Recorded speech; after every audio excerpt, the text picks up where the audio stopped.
गौतम बुद्ध हमेशा अपने शिष्यों से कहा करते थे कि हमारी जीभ दुनिया की सबसे तेज चाकू है और दुनिया में सबसे खतरनाक हथियार हमारे शब्द है, जो बिना किसी खून खराबे के लोगों को अंदर ही अंदर मार सकते हैं।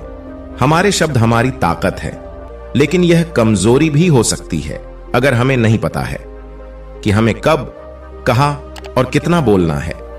यदि हम सही समय पर सही इरादे से सही शब्दों का प्रयोग करते हैं तो यह हमें एक सफल व्यक्ति बनाता है, लेकिन अगर हम सही समय पर सही इरादे से सही शब्दों का प्रयोग नहीं करते हैं तो यह हमारे जीवन को नर्क से भी बदतर बना सकता है। तो आज मैं आपको मौन पर एक कहानी सुनाऊंगा और यह कहानी आपकी जिंदगी बदलने वाली है। यह आपको मौन की शक्ति का एहसास कराने जा रही है। जापान में एक बहुत प्रसिद्ध बौद्ध भिक्षु हुआ करते थे। वह दुनिया के शोरगुल से दूर जंगल में अकेला रहते थे और वह बहुत ही ध्यान मग्न व्यक्ति थे, इसीलिए पूरे जापान में बहुत प्रसिद्ध थे। और एक दिन उनके पास एक राजकुमार आया और कहा, है गुरुवर, मैं हमेशा थका हुआ, निराश और परेशान महसूस करता हूं। मेरा मन बहुत बेचैन रहता है। हालांकि मेरे पास सब कुछ है, जैसे धन, प्रसिद्धि और सभी विलासिता जो एक व्यक्ति पाने की ख्वाहिश रखता है, लेकिन फिर भी मेरे अंदर से इतनी बेचैनी क्यों है? तो साधु ने कहा, ऊपर से आपको इसका उत्तर पता है, लेकिन आपने कभी इसकी खोज नहीं की। साधु ने कहा कि मैं एक प्रयोग करना चाहता हूं। क्या आप वह प्रयोग करना चाहेंगे? इस प्रयोग के बाद आपके जीवन में कोई अशांति और चिंता नहीं रहेगी। यह सब सुनकर राजकुमार दुविधा में पड़ गए, लेकिन उसने साधु से कहा कि मुझे बताओ कि मैं क्या करूं। मैं अपने मन की शांति के लिए कुछ भी करने को तैयार हूं। तब साधु ने शांत स्वर में उत्तर दिया, अगले 10 दिनों तक आप मेरे आश्रम में रहेंगे और सामान्य व्यक्ति की तरह रहेंगे, और इन 10 दिनों तक आप अकेले मौन में बैठेंगे और जितना हो सके कम बोलेंगे। राजकुमार साधु की बात से सहमत हो गया। पहले दिन उन्हें लगा कि उनका मन सामान्य व्यक्ति से ज्यादा विचलित है। उसके मन में तरह तरह के सवाल उठ रहे थे और वह आम लोगों की तरह जीवन जीने में असहज महसूस कर रहे थे। उनके भीतर बोलने की प्रबल इच्छा थी, पर वह मान गए और कुछ न बोले, एक शब्द भी नहीं, लेकिन वह चुपचाप बैठे रहे। लेकिन जैसे जैसे रात होती गई, उन्हें एक बड़ी शांति का अनुभव हुआ। उनके लिए यह बड़ा अजीब था। वह अंदर ही अंदर खुश हो रहे थे और अपने आप से पूछ रहे थे कि बेचैनी कम क्यों हो रही है। अगले दिन राजकुमार एकांत में बैठे और प्रकृति, फूलों और पौधों को और आकाश में उड़ते पक्षियों को देख रहे थे। अपने जीवन में पहली बार वह देख रहे थे कि उनके चारों ओर कितनी सुंदर प्रकृति है। वह अपने चारों ओर प्रकृति को देखकर अच्छा महसूस कर रहे थे। इस तरह एक हफ्ता बीत गया और उनके मन की सारी बेचैनी, सारी उथल पुथल, सब कुछ गायब हो गया। 8वें दिन की सुबह राजकुमार की आंखें अपने आप बंद होने लगी और वह गहरे ध्यान में डूब गए। उन्होंने आंखें बंद की और गहरे ध्यान में चले गए। कोई चिंता नहीं थी, न मन में अशांति थी। राजकुमार को भीतर ही भीतर गहन शांति का अनुभव होने लगा। बाकी के 2 दिन गहरे ध्यान में बिताने के बाद राजकुमार खुद को बौद्ध भिक्षु के सामने पेश करते हैं। राजकुमार ने साधु से कहा, है गुरुवर, मुझे उत्तर मिल गया कि मेरा मन इतना अशांत और विचलित क्यों है। आगे उन्होंने कहा कि मुझे पता था कि मेरा मन इतना विचलित और अशांत क्यों है। फिर उन्होंने पूछा, बताओ क्या जवाब मिला तुम्हें? राजकुमार ने कहा कि मैं जरूरत से ज्यादा बातें करता था और दिन भर लोगों पर ऊर्जा बर्बाद करता था और उनके बारे में अकेले ही सोचता और ज्यादातर समय उनके बारे में नकारात्मक ही सोचता। इस प्रकार मेरा समय नष्ट हो रहा था और अधिक बातें करने और सोचने से मेरा मन अशांत हो गया। इस वजह से मैं कोई भी काम अच्छे से नहीं कर पाता था, जिसके कारण मैं लगभग हर काम में असफल होने लगा और निरंतर असफलता ने मुझे और अधिक उदास और चिड़चिड़ापन बना दिया और इसने मेरे जीवन को और नष्ट कर दिया। लेकिन ये 10 दिन बिल्कुल अलग थे।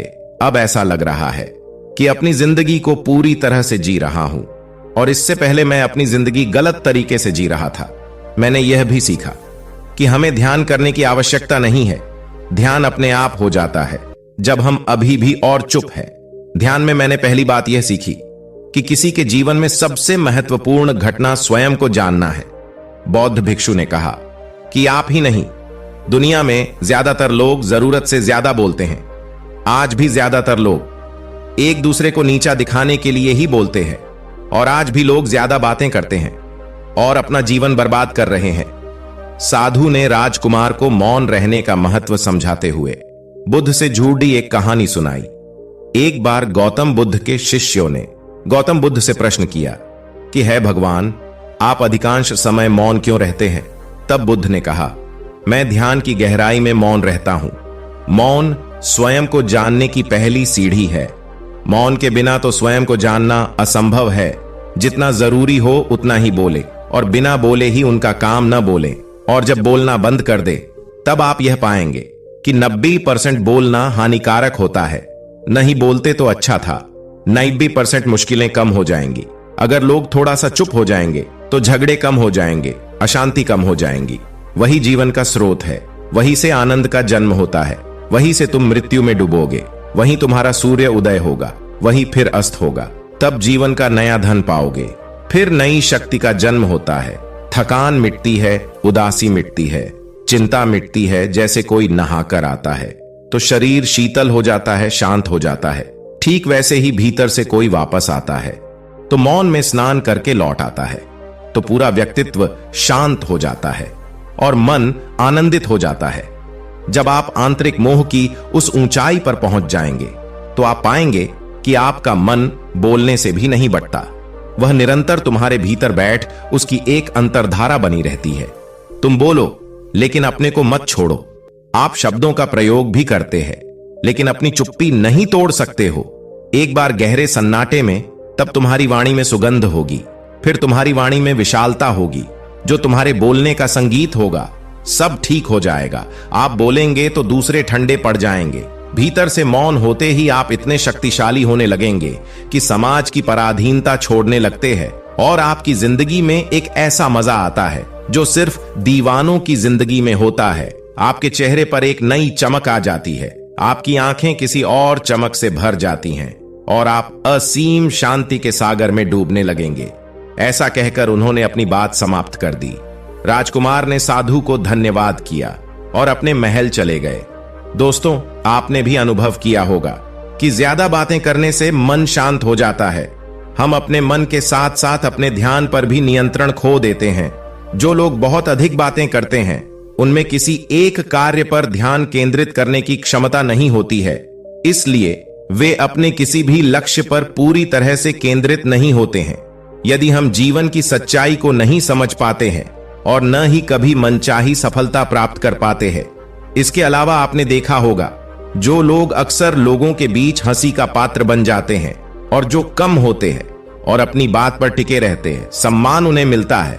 लोग जो कहते हैं उसे सुनते हैं और विश्वास करते हैं, और उनके विचारों के बारे में उनका मन बेचैन रहता है, शोर से भरा हुआ होता है। अशांत मन वाला व्यक्ति जीवन में किसी भी कार्य में सफल नहीं हो पाता है, क्योंकि उसका किसी भी कार्य में मन नहीं लगता। अगर कोई व्यक्ति जानता है कि उसे कब, कहां और क्या कहना है, तो वह वास्तव में बहुत बुद्धिमान है, और ऐसा व्यक्ति जहां भी जाता है आकर्षण का केंद्र बन जाता है, और जो कुछ भी करता है उसमें सफल हो जाता है। यदि हम महान व्यक्ति के व्यक्तित्व को देखें तो पता चलेगा कि वह कम बोलते हैं और कम से कम शब्दों में अपनी बात समाप्त करते हैं। वह बोलने से पहले गहराई से सोचते हैं कि उसे क्या कहना है। लेकिन जो लोग अधिक बोलते हैं वे भी कई बार झूठ बोलते हैं और अपनी बातों से दूसरों के दिमाग पर कचरा डालते रहते हैं। वह अधिकतर दूसरों की बुराई ही करता रहता है, इसलिए उसके अपने भी उससे बचने और उससे दूर रहने की कोशिश करते हैं। हमारे भारतीय उपनिषदों में कहा गया है कि हमारे वचन ही वास्तविक धर्म हो सकते हैं। मौन से धैर्य आता है, धैर्य से ध्यान आता है, और ध्यान से व्यक्ति अपने जीवन के प्रति जागरूक हो जाता है। इसलिए अगर हम ज्यादा बात करते हैं तो हम उस चुप्पी को खो देते हैं, जो मन की शांति का पहला स्थान है। दोस्तों, आज हम भी मौन का अभ्यास करते हैं। यदि हम भी ऐसा ही बोलते हैं तो यह आवश्यक है, और हम कम से कम शब्दों में अपनी बात समाप्त करने का प्रयास करेंगे। और यदि संभव हो तो प्रतिदिन कम से कम 20-30 मिनट एकांत में शांत बैठने का प्रयास करेंगे, तो हम सब में एक सकारात्मक बदलाव अवश्य आएगा। धन्यवाद।